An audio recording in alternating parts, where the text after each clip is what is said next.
Hello and welcome back. Let's talk about the fundamentals of a program. Since this is a beginning programming class, specifically we're going to be talking about C. Before you can understand even a programming language, you need to understand what a program is. So I want to describe some basic concepts to you before we get started in the details of C.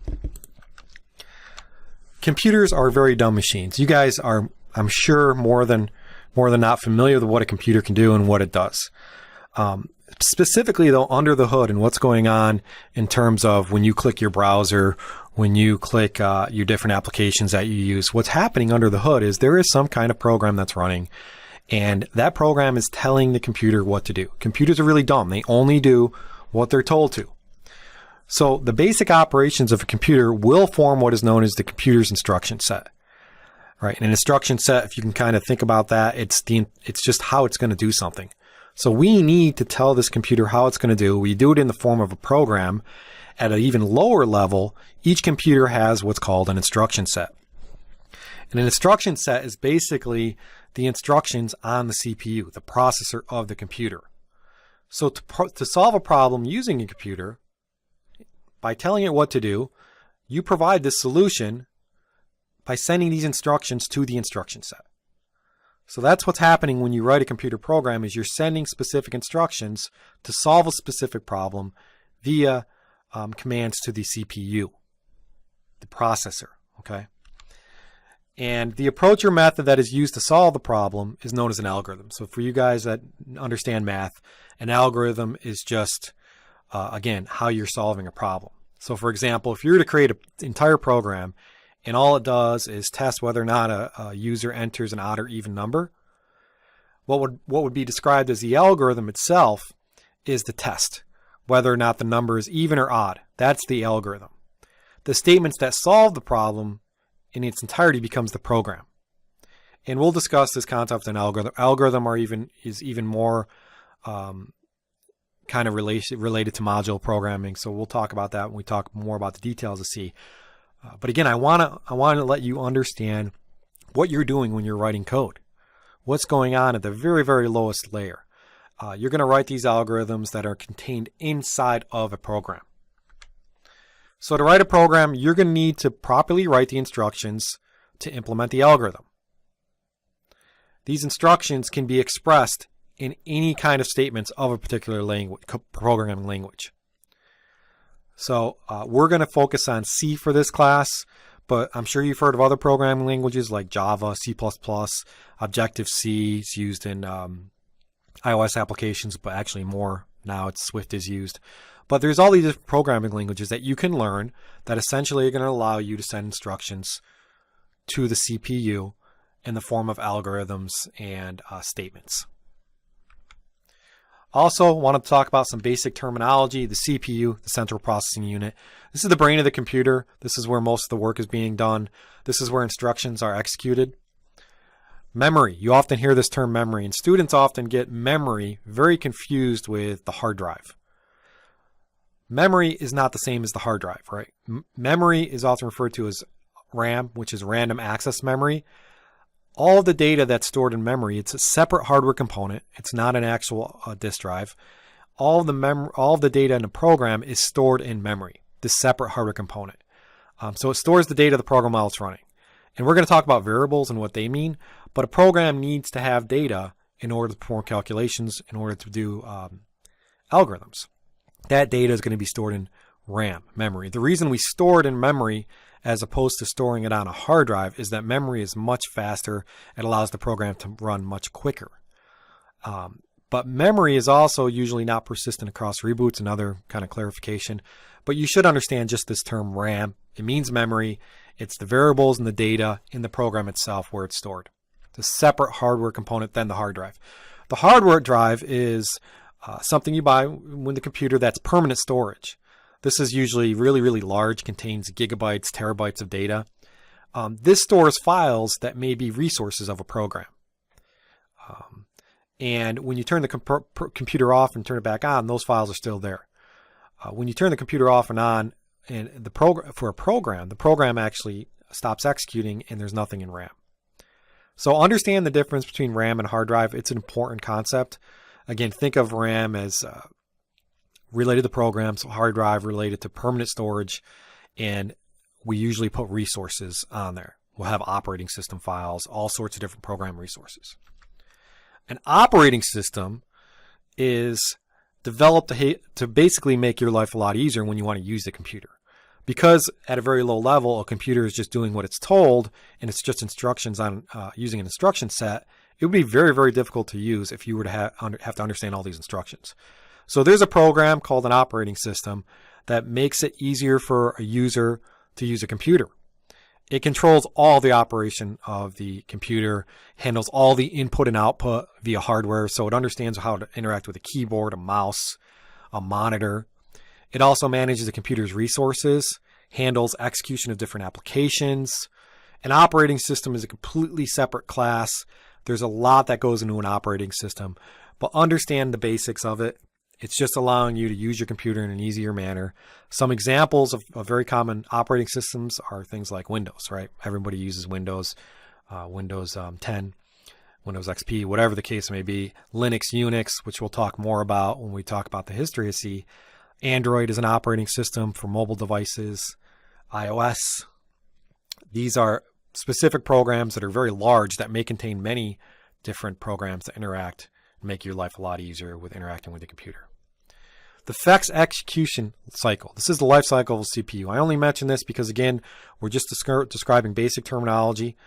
This is how, when you send instructions to a computer, the CPU, what's actually happening is you're fetching the instructions from memory because that's the program, and then you're going to execute that on the CPU.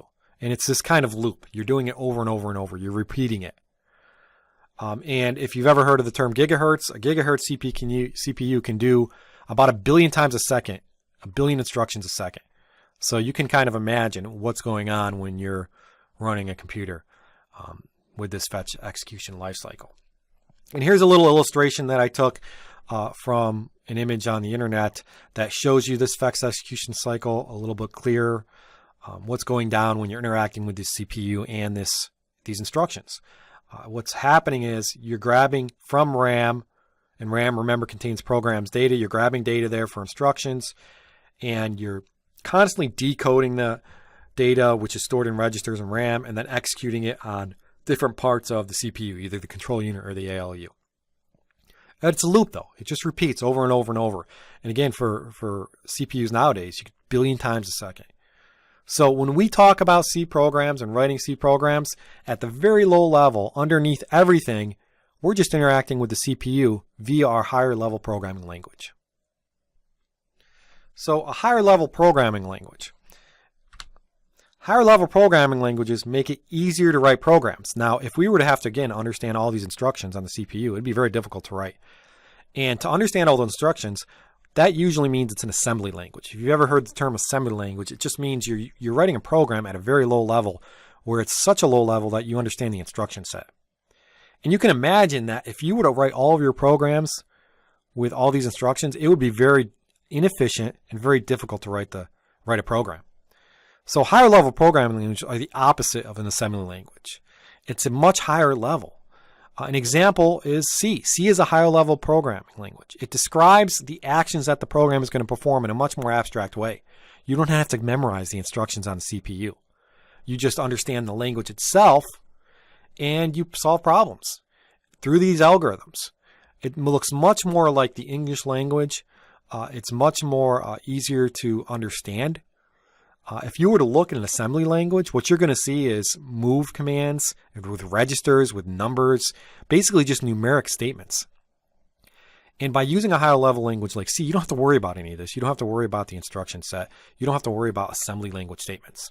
So it's much more efficient and it's much easier to accomplish and solve problems.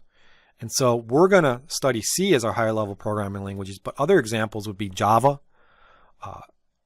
Objective-C, things I mentioned. These are high-level programming languages that make your life a lot easier and are much more efficient. In addition to these higher-level programming languages, if you have this language that's more abstract, you have to be able to take that language and then run it on a CPU. You have to convert it, essentially, to instructions that the CPU understands. And so this is where a compiler comes into play. Often when you write code in programming, you're going to use a compiler that translates this high-level language, source code, into detailed machine language instructions, basically assembly language. So you're going to write a program that's going to do high-level, more abstract thinking, and then the compiler is going to generate all the millions of instructions that go to the CPU on the instruction set. So we're going to use a compiler in this class to do exactly this.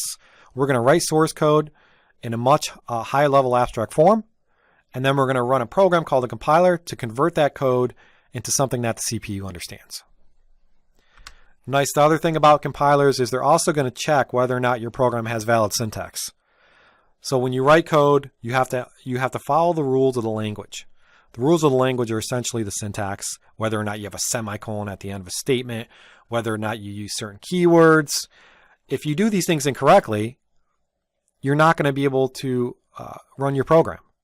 So the compiler is going to find all of these errors, and it's going to tell you and report back to you and say, hey, you didn't write your code correctly. You have to fix them before we're going to actually convert this stuff to the instruction set on the CPU.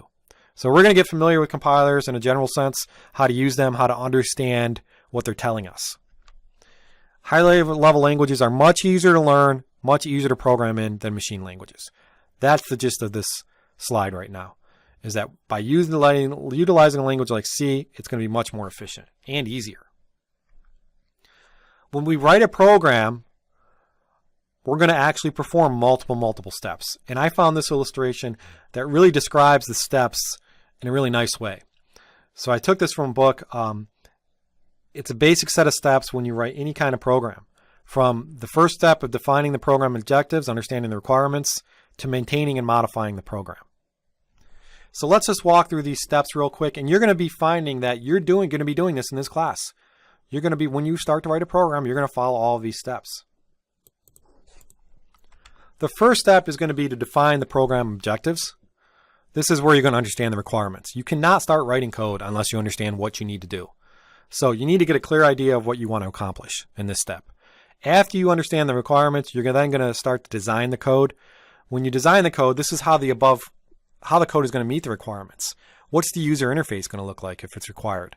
How are you going to organize your program? Are you going to create different functions and try to create different algorithms and so forth? Then you're going to start implementing the code. This is where you actually write the code and put it into an editor in an integrated development environment. You translate the design to the syntax of the programming language, in this case C. Understand the rules of the C language. So you can use any text editor. We're going to actually use something called code blocks. You'll typically want to use something more than a text editor, something called an IDE, which we'll talk about. Once you're done writing the code, you have to compile it because it needs to convert it, the source code, to the low-level language. We talked about this already, so this is a pretty basic step. And then you run the program. Running the program is executing it, is using it. And then that's going to be the fifth step. After you run the program, you're not done, because even though you wrote the code and it may be meet the requirements of the language, it might not do what it's intended to do. So you have to test it, and you have to find and fix your errors. So just because a program is running doesn't mean it works. I get a lot of students to say, hey, it compiled, I'm done. No, you have to make sure that when you run it, it meets the requirements and it does what you think it's going to do. So you have to constantly test. And you'll be performing steps 1 through 6 over and over and over again. You're going to be finding that you're going to be writing code, testing, writing code, testing, writing code, testing. And typically when you do this, you want to do it in very small chunks. You want to write 2 lines of code, test, another 2 lines of code, test, and so forth. So you need to test and debug. Debugging is another concept. We'll have many lectures on debugging, but this is when you find and fix your programming errors. There are certain techniques you can do, certain tools you can use that help you find these errors. And you'll learn a ton by testing and debugging, because you always can learn a great amount of information by making mistakes. And that's going to be normal. You're going to compile, and the program's not going to do what you set it to. And you're going to learn from that. And that's what we're going to do in this class. I'm not just going to show you the correct way to do things. I'm going to show you the wrong way to do things, and then you're going to see why this is wrong. The last step is maintenance. This is when the programs are released and then used by many people, but still may have bugs. So for example, when Windows 10 is released, you'll notice that it still has bugs or still crashes. And so you're constantly getting updates. And when you get those updates, that's called maintaining the program. So just because you're done writing the code and releasing it to the public, it doesn't mean you're done maintaining it. Maintenance is often the most expensive phase, the most expensive step, because when you release a program, it could be out there for 5 or 10 years. You're going to have to fix these bugs so that your customers are happy. You may also want to add new features to keep it up to date in the market. So maintenance is really important as well. Maintenance happens after you release the product to the customer. So for all of these steps, you may jump around, execute steps in different order, depending on what programming methodology. That's a whole other lecture as well. You're not always going to necessarily do these steps in a kind of waterfall approach where you start at the beginning and end at the last step. You may be designing and then going back and doing your testing and then going back and redesigning and so forth. So you're going to be jumping around, all depending on what's the most practical. From my experience, many new programmers and many of the classes in Udemy are ignoring steps 1 and 2 and going directly to writing the code. They're showing you how to write the code, but they're not showing you why you're writing the code. So this is a big mistake. When you start to write code, you need to understand the concepts. You need to understand the requirements. And you can get away with this in really tiny programs, but with larger programs, you're going to need to fully focus on design. Okay? So the larger and the more complex the program is, the more planning it requires. You should develop the habit of planning before coding. Do not just dive in. And you're going to notice from the lectures in this class that I do a lot of planning. I'm going to tell you in the challenges, when you start to write some code, that what you need to do and how you should design it. Right? Because this is going to make it easier for you to actually implement the code, which is step 3.